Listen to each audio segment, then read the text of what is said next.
তুই আবিরের সাথে যা। মেহরাব সাহেবের দিকে মুখ বাঁকা করে তাকিয়ে আছে নীলা। রুমটাই বজ্জাত ছেলের দখলে, আবার অন্যের কাছে বলে বেরিয়েছে আমি ওর বউ। এখন বাবাও ওর সাথে আমাকে ইউনিভার্সিটিতে যেতে বলেছে। না, এই ফাজিল ছেলেকে বাড়ি থেকে বের করতেই হবে। রোজ মেহরাব সাহেব নীলাকে ভার্সিটিতে পৌঁছিয়ে দিয়ে থানায় যায়, কিন্তু আজ যখন নীলা ভার্সিটিতে যাবে বলে বের হয় তখনই ওর বাবা বলে আবির সাথে যেতে।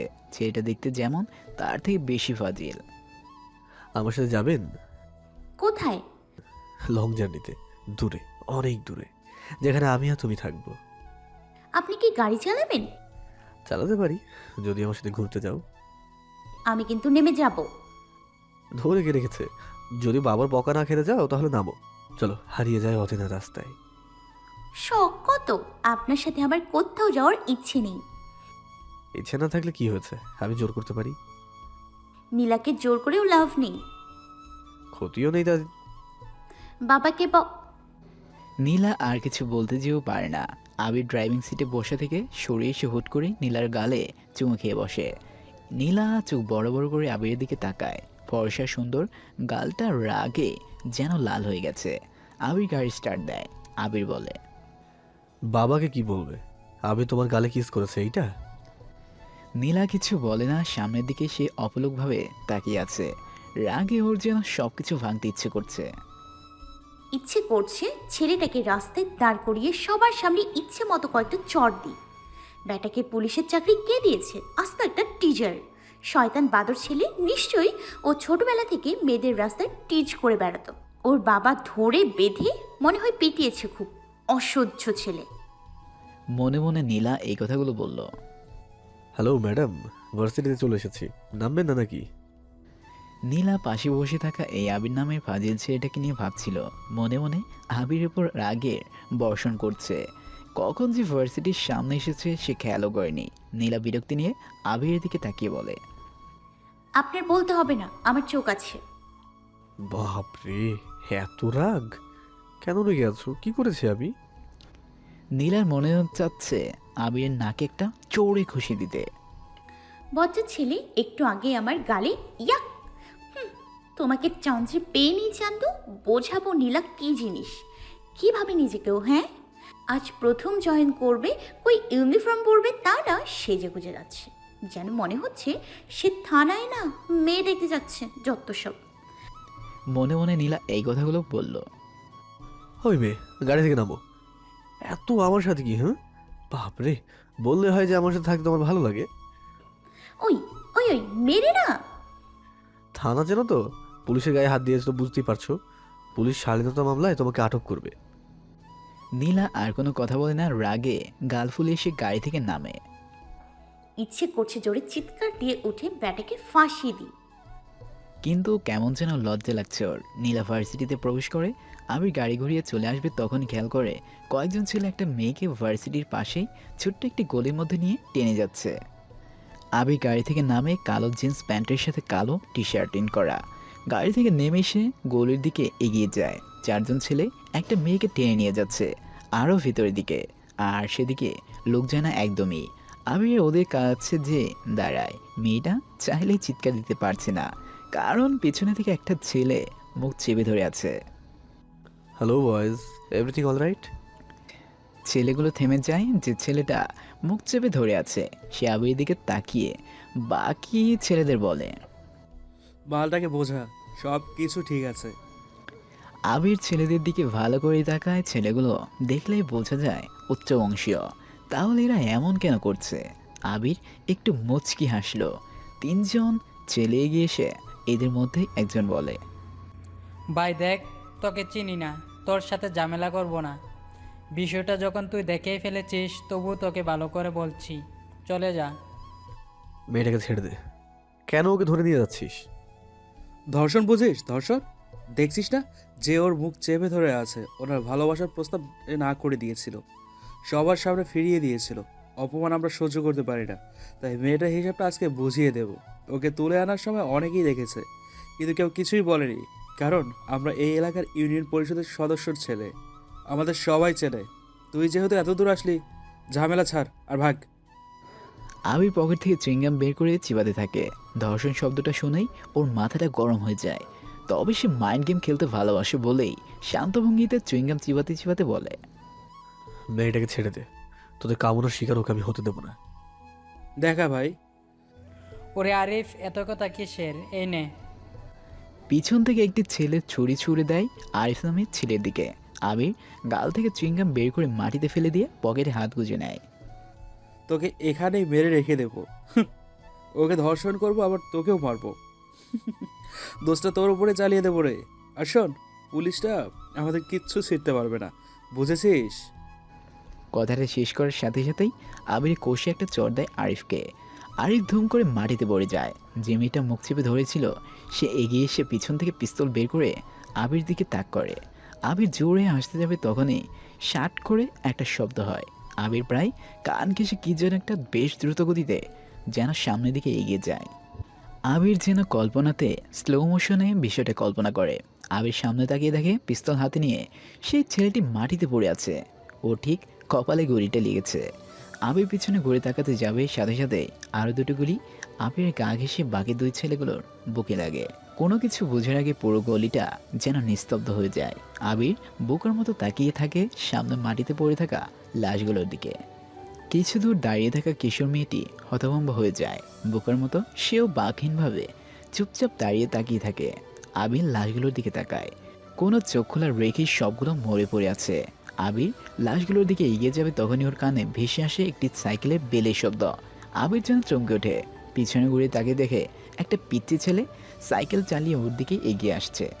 আবির পিচ্চি ছেলেটার হাতের দিকে তাকায়। সেই কালো খামে মোড়ানো হয়তো কোনো সাদা কাগজ থাকবে। ছেলেটা কিছু দূর দাঁড়িয়ে আবির সামনে কাগজটা ছুঁড়ে মেরে জোরে সাইকেল চালিয়ে চলে যায়। আবির হাতে নিয়ে খামটা খুলে একটা সাদা কাগজ। আবির সেই ভাঁজ করা কাগজটা খুলে সেখানে লেখা, ওয়েলকাম মিস্টার আবির, ওয়েলকাম মিস্টার রাফিয়ান ওয়ার্ল্ড। আবির একটু শব্দ করে জোরেই বলে, নিলয়। ঠিক তখনই আবিরের পিছনে দাঁড়িয়ে থাকে সেই কিশোর মেয়েটি জোরে চিৎকার দিয়ে উঠে কান্না করতে থাকে। হয়তো চোখের সামনে এতগুলো খুন কয়েক মিনিটের মধ্যেই হয়েছে, যা দেখে সে হতভম্ব হয়ে যায়। আবিরের কথা শুনে যেন ওর চেতনা ফিরে আসে। কিশোর মেয়েটির চিৎকার এতটাই জোরে ছিল যে সাথে সাথে অনেকগুলো লোকজনের সেখানে দৌড়ে চলে আসে।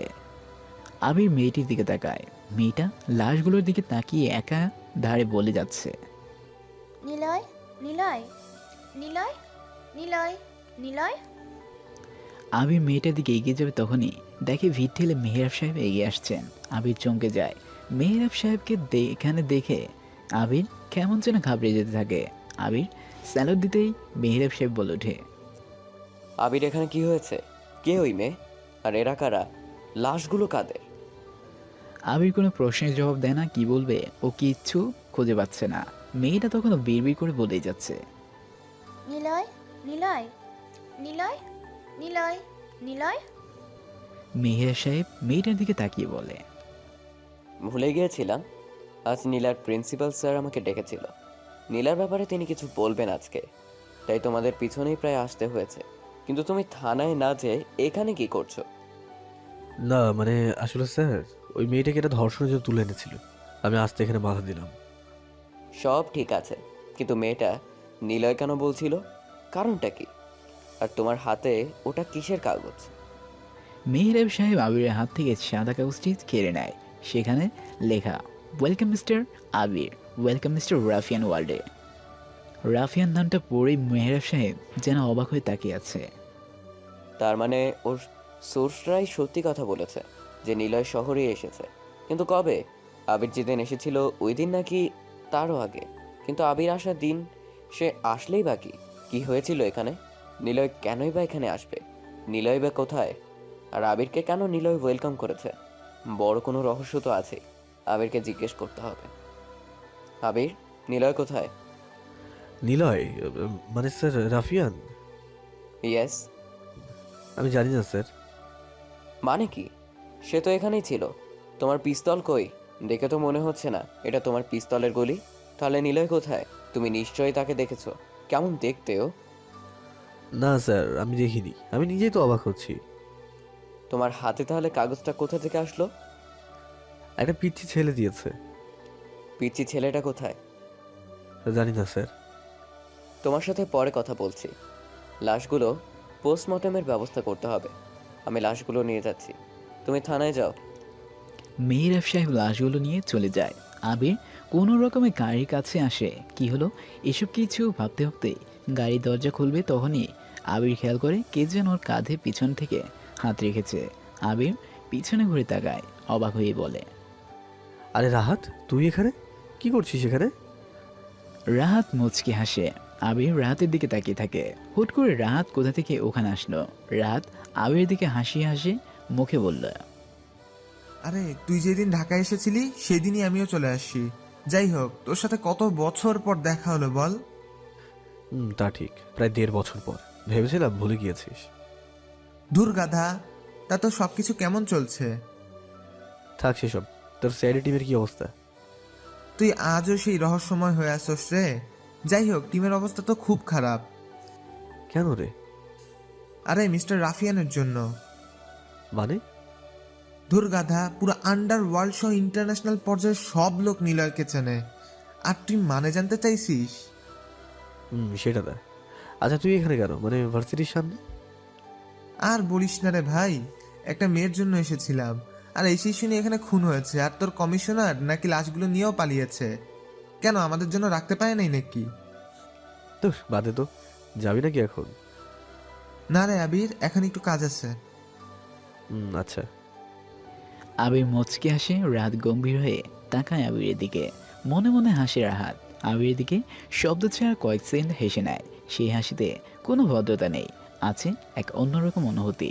আবির গাড়ি চালিয়ে চলে আসবে তখন রাহাত বলে, আবির চল না মাইন্ড গেম খেলি। আবির কিছু বলে না, মুচকি হাসে। হাসি মুখে গাড়ি চালিয়ে চলে আসে ও। থানায় এসে গাড়িটা স্টান করে ব্রেক করে।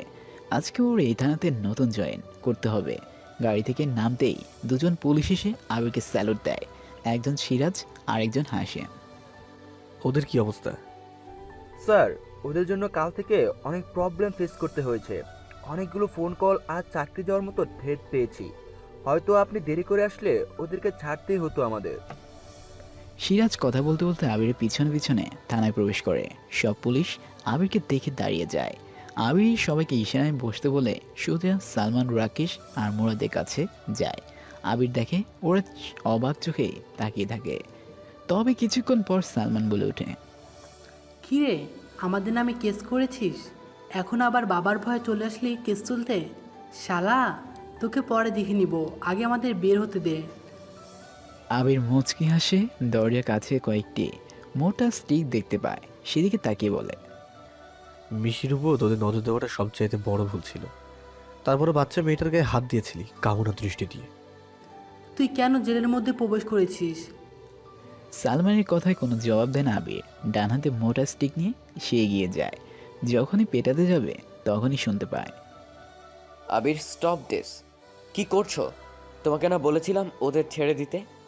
বাইরে আসো আর দেখো কারা এসেছে। আবির থেমে যায়। তাকে দেখে মেহরাব সাহেব এসে পেছনে দাঁড়িয়ে আছে, আর ওনার পেছনে আছে একজন কালো কোট পরা উকিল। আবির চুপচাপ বাইরে আসে। সাথে বের হয়ে আসে সালমানেরা। সালমান অবাক হয়ে তাকায়। ওরা জানতোই না যে আবির পুলিশ। আবির বাইরে এসে দেখে 4 জন লোক দাঁড়িয়ে আছে। একজন চেয়ারে বসে আছে। যে চেয়ারে বসে আছে সে হলো ফায়াজ। সবাই আবিরের দিকে তাকিয়ে আছে। আবির আসতে ফায়াজ বসা থেকে উঠে দাঁড়ালো। সবাই আবিরের দিকে তাকিয়ে থাকলো। মেহের সাহেব ঠিক ফায়াজকে দেখেছে। আবির আসতেই তিনি উঠে দাঁড়িয়েছে। মেহরাব সাহেব একবার আবিরের দিকে তাকায়, আরেকবার তাকায় ফায়াজের দিকে। ফায়াজ বয়স অনুযায়ী ও নিচে সিএম তা বোঝা যায় না, কিন্তু মেহরাব সাহেব অজান্তে মনে মনে একটা প্রশ্ন সাজিয়েছে। কেন ফায়াজ স্যার আবির আশাতেই উঠে দাঁড়ালো? ওর থেকে তো আরও লোক এখানে সিনিয়র পর্যায়ে আছে, তাহলে কেন এমন করলে? ভ্রুকুচকে তাকায় মেহরাব সাহেব। আমার ছেলেদের ধরে আনার কারণ কি তোমার? ফায়াজের পিছনে থাকা নাসির সাহেব কথাটা বলে ওঠে। উনি সালমানের পিতা। ফায়াজের আন্ডারেই কাজ করে। ফায়াজ হাত উঁচিয়ে নাসির সাহেবকে থামিয়ে বলে, আপনার ছেলে নিশ্চয়ই কিছু করছে, তাই তো আবির সাহেব? জি স্যার। ফায়াজ মুচকি হাসলেন। মেহরাব সাহেব তখনও অবাক চোখে তাকিয়ে আছে। আবির এখনও ফায়াজকে স্যালুট করেনি, আর ফায়াজও এ ব্যাপারে কিছুই বলছে না। সচরাচর তো ফায়াজ এমন করে না। একবার তিনি এখানে বেড়াতে এসেছিলেন, কেননা এক হাবিলদার স্যালুট দিতে কয়েক সেকেন্ড লেট করেছিল। ফায়াজ স্যার তখনই ওকে 2 মাসের জন্য বরখাস্ত করে। তাহলে আবিরের সাথে কেন হেসে কথা বলছেন উনি? আচ্ছা যাই হোক, ওদের ছেড়ে দাও। যা করছি নিশ্চয়ই তোমাকে না জেনেই করেছি তোমার সামনে। ওদেরকে ছেড়ে দাও। Okay sir. আবির সালমানদের দিকে তাকায়। সালমান রাগী চোখে তাকিয়ে আছে আবিরের দিকে। আবির ওর চোখে দৃষ্টি পড়ার চেষ্টা করছে। সালমান মনে মনে বলছে, শালা তোকে সুযোগ পাই, বোঝাবো আমাদেরকে থানায় ধরে আনার ফল। তুই পুলিশ তো কি হয়েছে, তোকে বোঝাবো এই সালমান কি জিনিস। আবির একটু মুচকে হাসলো। মেহরাব সাহেব সবকিছু চুপচাপ দেখছে। আবির, তারপর বলো মিস্টার রাফিয়ানের কি খবর? দেশের বড় সিআইডি টিম কিন্তু চলে এসেছে। কোনো রকম যেন রাফিয়ান এবার পালাতে না পারে। আবির মুচকি হাসে। ফায়াজ স্যার আর দাঁড়ায় না, সবাই থানা থেকে চলে যায়। তবে যাওয়ার আগে সালমান আবির দিকে তাকিয়ে এক প্রকার থ্রেট দেয়। আবিরও তা নীরবে গ্রহণ করে মেহরাব সাহেবের দিকে তাকায়। মেহরাব সাহেব কেবল হয়ে তাকিয়ে আছে। এসব কি হলো আবির? সরি স্যার, বুঝতে পারিনি। বুঝতে পারছো না নাকি বোঝাতে দিচ্ছ না? আমি আসাতেও ফায়াজ স্যার চেয়ারে বসেছিল না, আর তুমি যখনই আসলে ওনার সামনে উনি দাঁড়িয়ে গেল। ওনার চোখে মুখে আমি অন্যরকম কিছু দেখেছিলাম, যেন তোমাকে উনি ভয় হোক বা সম্মানের দৃষ্টিতেই চেয়ে উঠে দাঁড়ালো। ওনার ভাবভঙ্গিতেই স্পষ্ট বোঝা যাচ্ছিল তোমার সামনে বসাটাই নিষেধ। কারণটা কি? আবির মাথা নিচু করে নেয়। মেহরাব সাহেবের কথা শুনে একটু ভদ্রতার হাসি দেওয়ার চেষ্টা করলেন। কোনো রকমে তাকিয়ে বললেন, স্যার আমি তো কিছুই বুঝতে পারছি না। হতে পারে তিনি কাকতালীয়ভাবে এমন করেছেন। আমিও তো ওনার হাবভাব কিছুই বুঝতে পারিনি। সিআইডি টিম কেন উনি আবার শহরে আনলেন? তাহলে আমাদেরই বা কেন বললেন রাফিয়ানের ব্যাপারে? নীলাকে যদি সিআইডি ধরে তবুও ওনার লাভ, আমরা ধরলেও ওনার লাভ। অপরাধীকে যেই ধরুক না কেন, সেটা দেশেরই লাভ। তবে একটা গুড নিউজ আছে। কি স্যার? ওই লাশগুলোতে ছেলেগুলো ছিল, ওদের শরীরে স্নাইপারের গুলি পাওয়া গেছে। বোঝাই যাচ্ছে ওগুলো দূর থেকে চালানো হয়েছে। একটু পরেই সব রিপোর্ট হাতে আসবে। তুমি আমার সাথে হসপিটালে যাবে। ওই মেয়েটার জ্ঞান ফিরেছে। ওর নাম কি স্যার? চৈতি।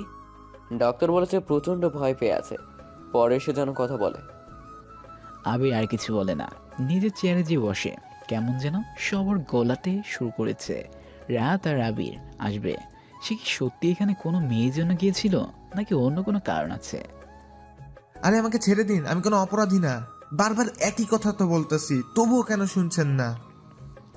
আবির সামনে তাকায়। একটা অপরিচিত কণ্ঠ ওর কানে ভেসে আসে। তাকে দেখে 5 জন মেয়ের মাঝখানে রাহাত দাঁড়িয়েছে, আর রাহাতের হাত সবাই পাকড়ে ধরে আছে। সবার সামনে যে মেয়েটা দাঁড়িয়ে আছে সে হলো নীলা। রাহাতের দিকে রাগের দৃষ্টিতে বলে, চুপ বান্দর ছেলে, মেয়ে দেখলেই প্রেম নিবেদন করতে ইচ্ছে করে।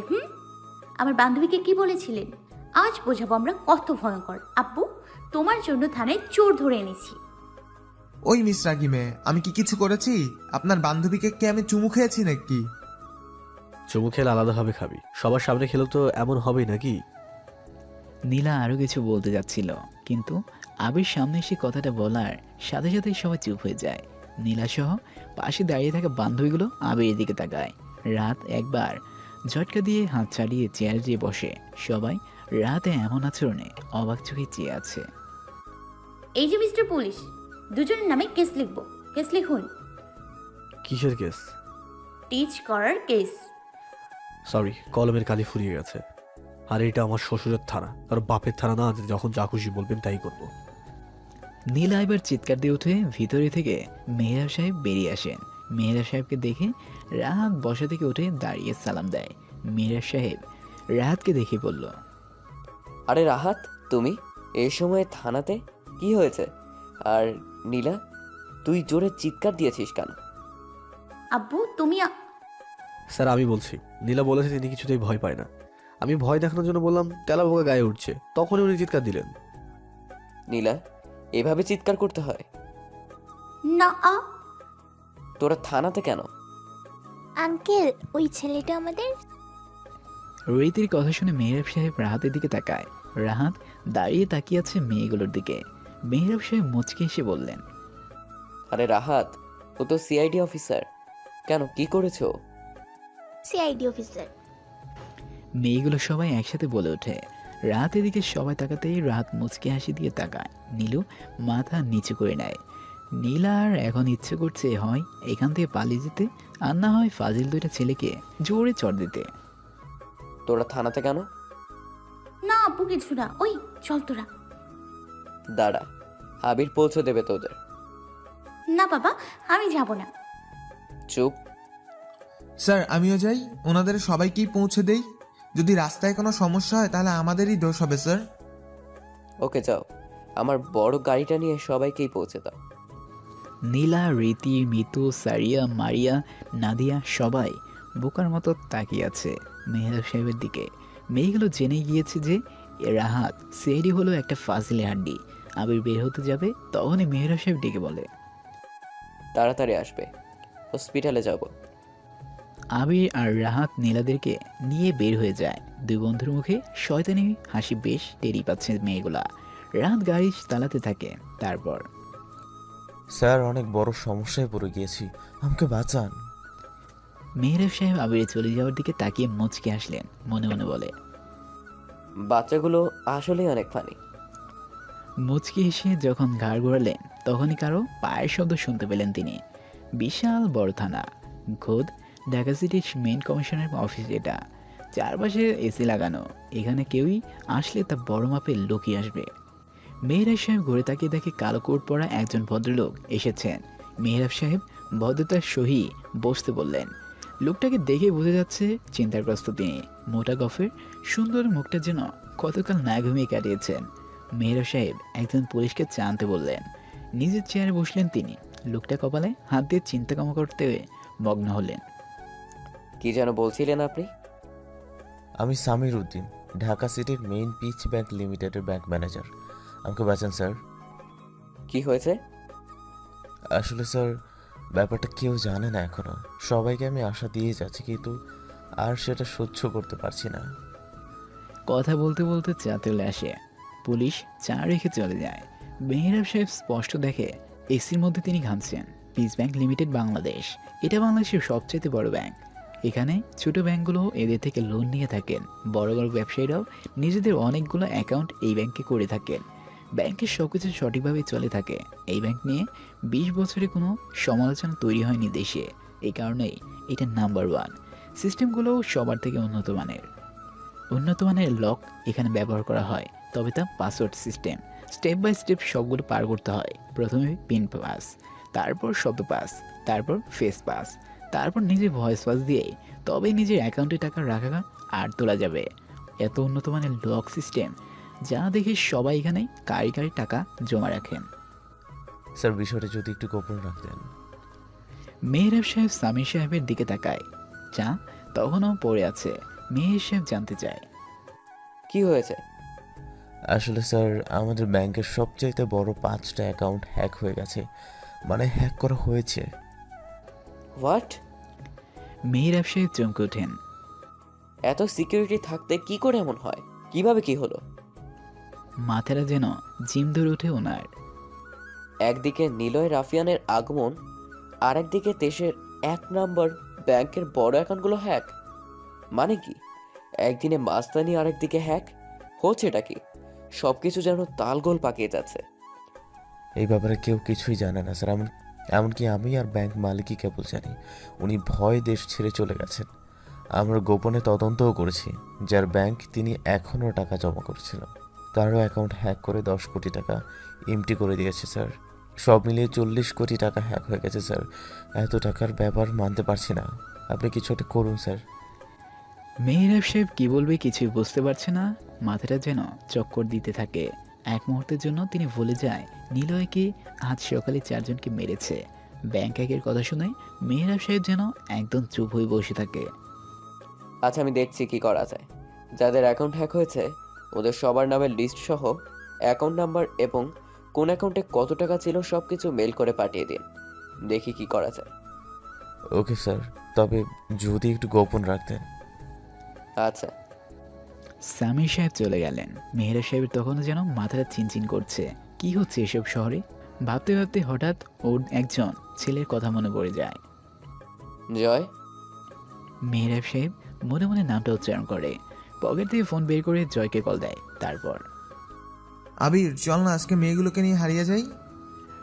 রাহাতের কথা শুনে আবির হাসে। কিশোর বয়স থেকে আবিরেরা তিনজন বন্ধু, আবির, রাহাত আর রাহাত কষে ব্রেক করে। কালো রঙের একটা রেসিং বাইকে ওদের একদম সামনে এসে ঘুরিয়ে চলে যেতে থাকে। রাহাত জানালা দিয়ে মুখ বের করে জোরে বলে, ওই শালা, তোকে গাড়ি চালানো শিখালাম আমি। কিছুটা দূরে বাইকটা যেয়ে থামে। আবির আর রাহাত গাড়ি থেকে নামে। আবির পিস্তল বের করে এগিয়ে যাবে, রাহাত ইশারে না করে দেয়। বাইকে কালো পোশাক পরা, হেলমেট ও কালো পরে একজন লোক বাইক থেকে নামে। আবিরদের দিকে এগিয়ে আসতে থাকে সে। কাছে আসতেই রাহাত লোকটার জামা টেনে ধরে বলে, ওই মাথা থেকে হেলমেট খোল, এত জোরে বাইক চালিয়ে হেলে দুলে কেন যাচ্ছিস? লোকটা আস্তে করে হাতটা ছাড়িয়ে নেয়। হেলমেট খুলেই লোকটা বলে, তাতে তোর কি? আমার বাইক আমি চালাবো, ধরতে পারলে ধরবি, ধরতে না পারলে খালি দেখবি। আবির আর রাহাত অবাক হয়ে চেয়ে থাকে সামনে দাঁড়িয়ে থাকা ছেলেটির দিকে। ওরা দুজনেই একসাথে বলে ওঠে, জয় তুই? এই হলো সে জয় যাকে মেহরাব সাহেব কল করে ডেকেছেন। কারণ জয় ছোট দিয়ে মাস্টারমাইন্ড একজন। ইন্টারনেট জগতে সে একা একটা কিং। আবির বলে, তুই এখানে? মনে আছে তো আমার কথা? আমারটা স্যার, তোর একসাথে এখানে আর ভিতরে কারা? আব্বে তুই এখানে কবে থেকে? যবে থেকে পাখি উড়াল দিছে খাবারের খোঁজে। থাক, আবির কোথায়? থানায় যাচ্ছি, পরে কথা হবে। তবে শোন, শহরের ব্যাংকগুলো একটু দুমড়ে মুচড়ে যাবে। জয় একটা রহস্যময় কথা বলে হাসি দিয়ে চলে যায়। জয়কে চেনা অনেক জটিল একটা ব্যাপার। কি হলো এটা ভাবতে ভাবতে ওরাও চলে আসে। তারপর